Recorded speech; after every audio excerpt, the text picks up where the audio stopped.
Hi everyone, welcome back to yet another very important episode where we will be covering low power VLSI design concepts. So before moving further, first let's understand the purpose or the goal behind low power VLSI design.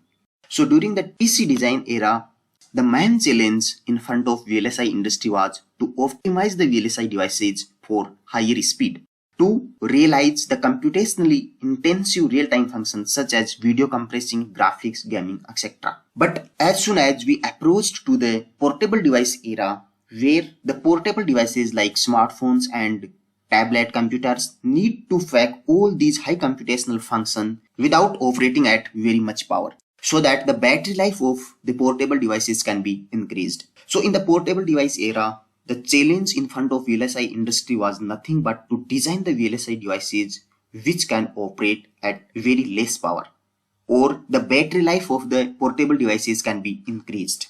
So there has been lots of research done on this low power VLSI design and it is still going on. And hence the most important factor while designing SoC for portable devices is nothing but low power VLSI design.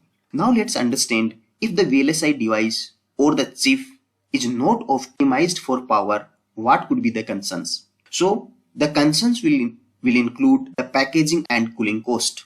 If the device is not optimized for power, there will be extra packaging and cooling cost associated with it.